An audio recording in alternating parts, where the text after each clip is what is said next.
بسم اللہ الرحمن الرحیم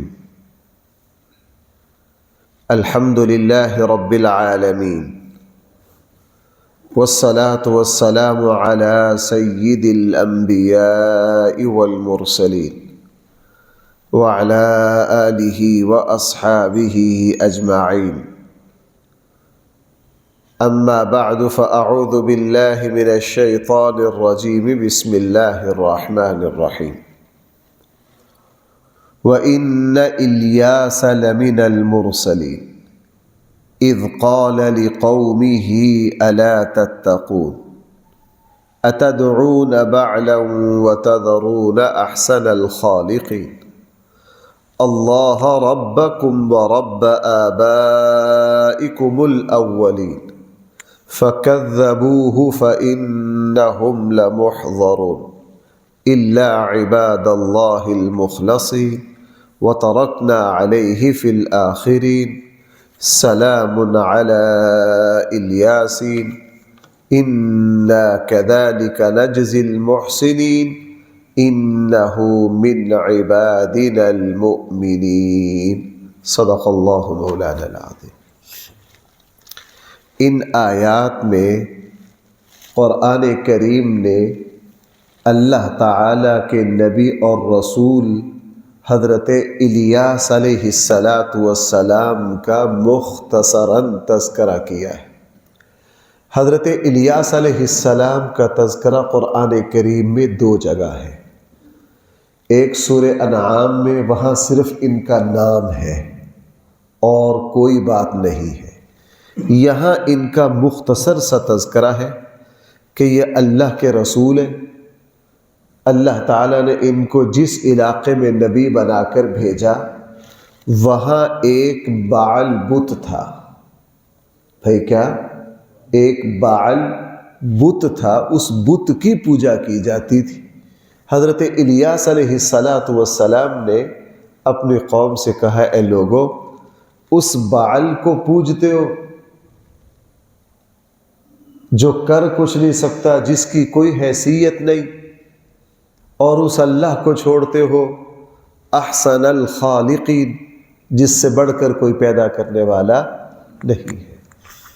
اور یہ جتنے بت ہیں ان کے پیچھے تھوڑی سی باریکی میں جا کر تحقیق کی جائے، جس طرح ہمارے یہاں بہت سارے مزارات جو ہیں ان کی تحقیق کی جائے تو پیچھے کچھ بھی نہیں۔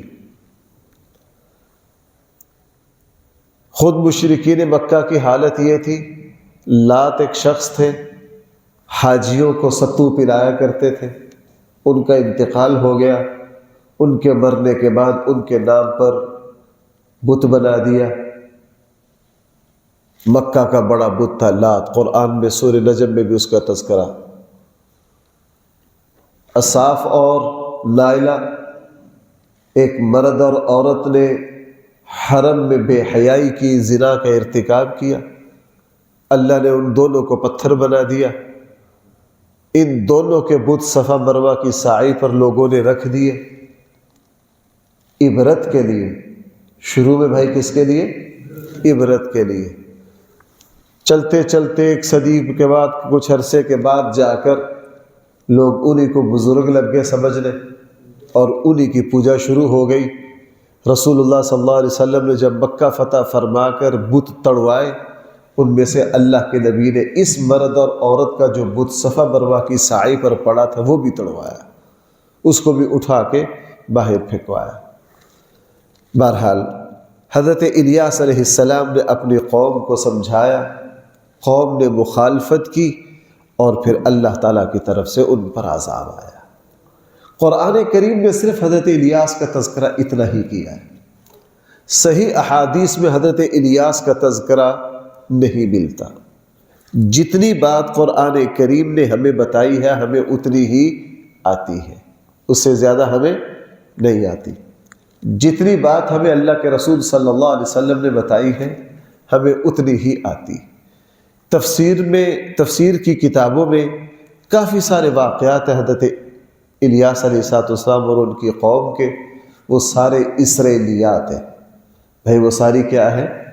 اسرائیلیات وہ روایات ہیں جو رسول اللہ صلی اللہ علیہ وسلم سے پہلے یہودی اور عیسائی علماء میں چلا کرتی تھی،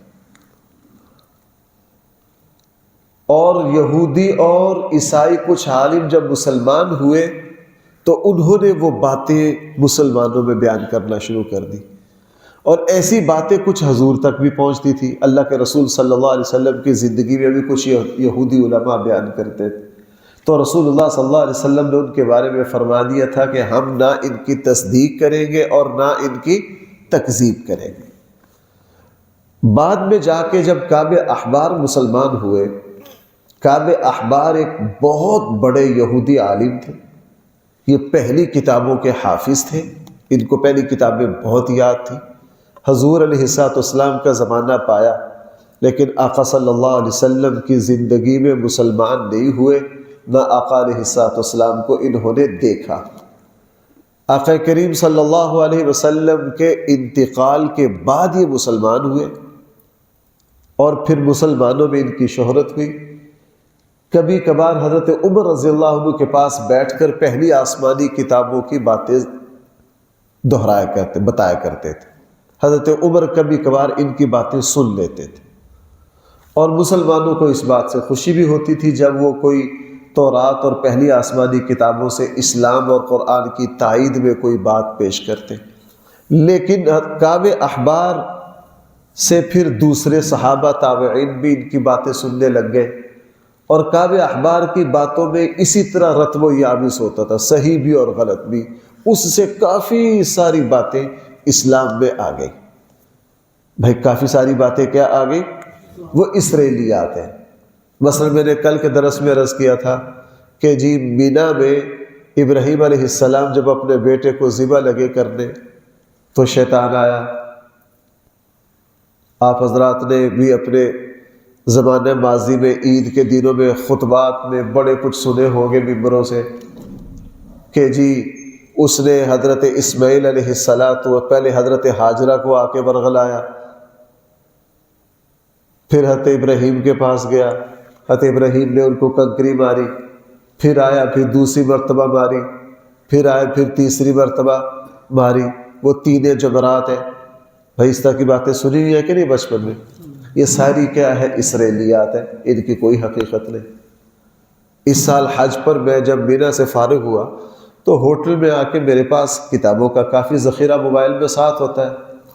میں نے ان روایات کی چھان پٹک شروع کی کہ یار یہ جو جگہ جگہ ہمارے پاکستانی بیان کرتے پھر رہے ہیں، کسی قرآن و سنت میں کہیں ثبوت نہیں۔ اسرائیلیات میں ہے، کن میں سے ہیں؟ اسرائیلیات میں سے ہیں۔ تو بنعوذ باللہ آپ نے سنا ہوگا ایوب علیہ السلام کے بارے میں اس طرح کی بڑی داستانیں، ان کے جسم پر پتہ نہیں کو کوڑ کا مرض چل گیا تھا، فلاں ہو گیا، فلاں ہو گیا، فلاں ہو گیا، سب فضولیات ہے، قرآن کے خلاف ہے، اسرائیلیات میں سے ہے۔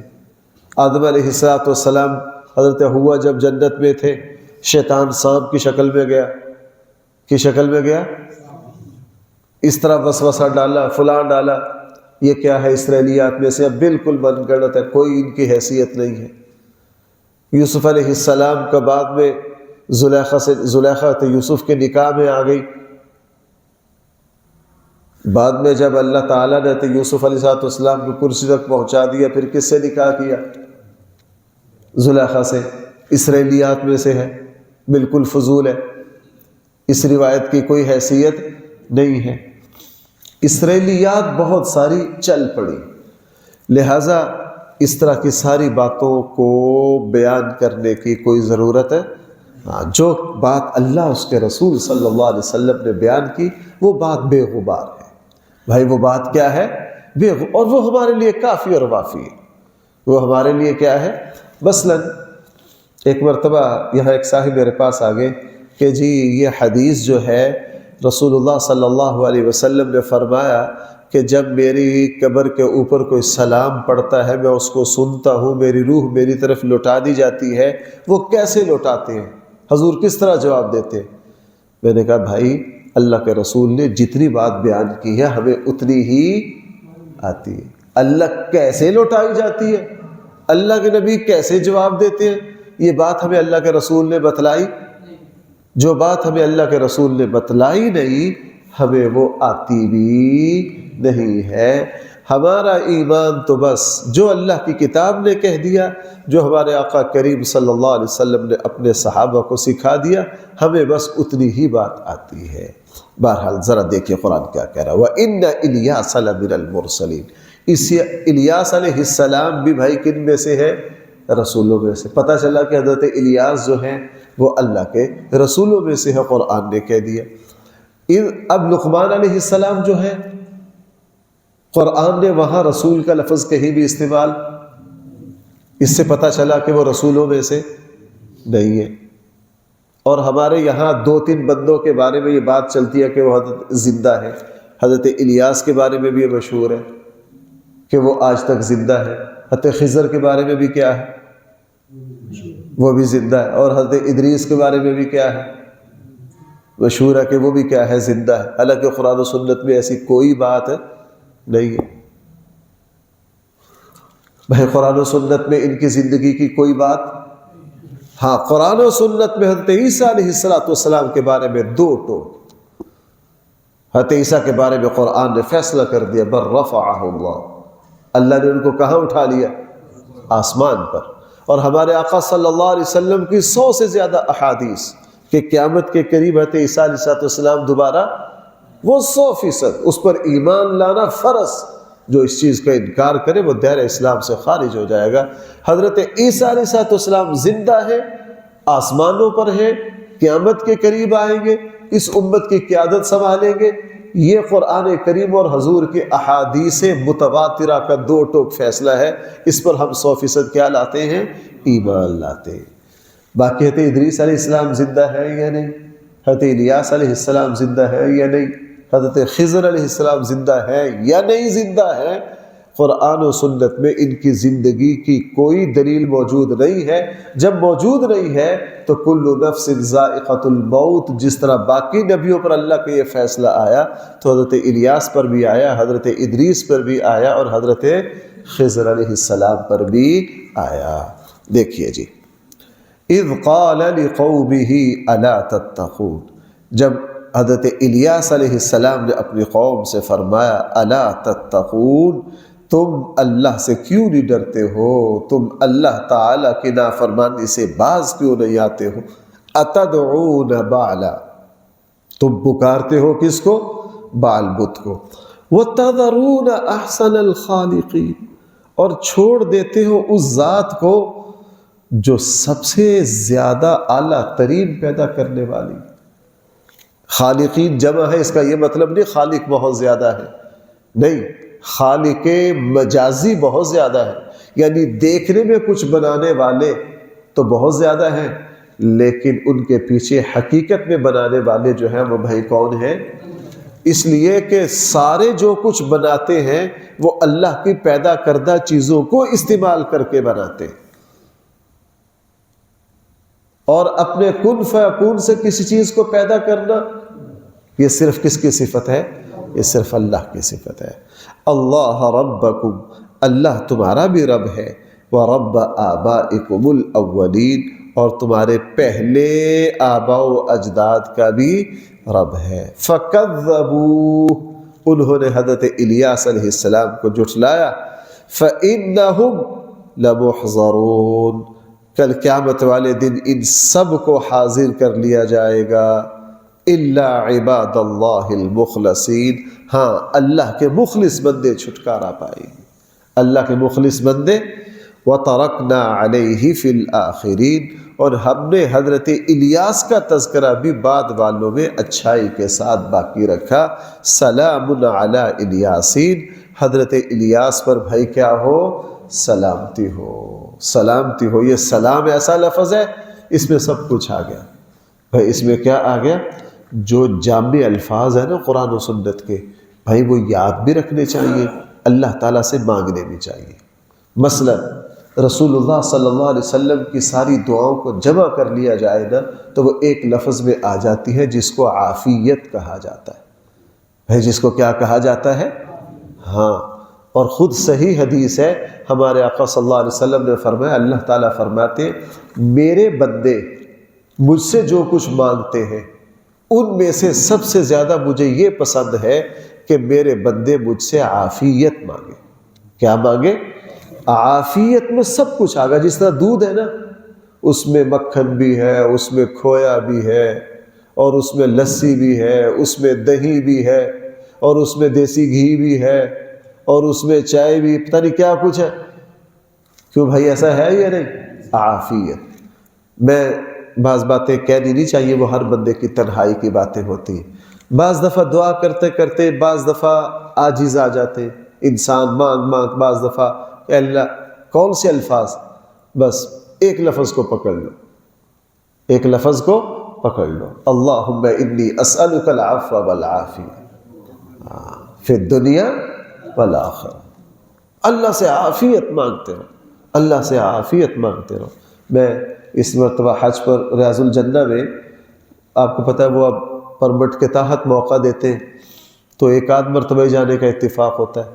تو میں وہاں دعا مانگ رہا تھا، تو ایک صاحب نوجوان تھے، کوئی 26-27 سال کے، مجھے کہنے لگے مولوی صاحب میں دین کے اعتبار سے بالکل ان پڑھ ہوں، یہاں جذبات قابو میں نہیں ہیں، یہ تھوڑا سا وقت ہے، میں کیا مانگوں اس میں؟ میں نے کہا بھائی اس میں 2 باتیں مانگ لو انشاءاللہ. ایک اللہ سے عافیت مانگ لو، اور ایک ہم حضور کے روزہ پر ہیں، حضور علیہ السلام پر درود و سلام پڑھ لو. اللہ کے نبی ہے، چونکہ صحیح حدیث ہے، ہمارے آقا نے فرمایا جو میرے اوپر درود و سلام پڑھتا ہے، درود و سلام کی برکت سے اللہ تعالیٰ اس کی باقی ضرورتوں کو بھی پورا کر دیتے ہیں. اگر درود و سلام پڑھتے رہو گے اس سے بھی آپ کا کام چل جائے گا باقی دعاؤں کا.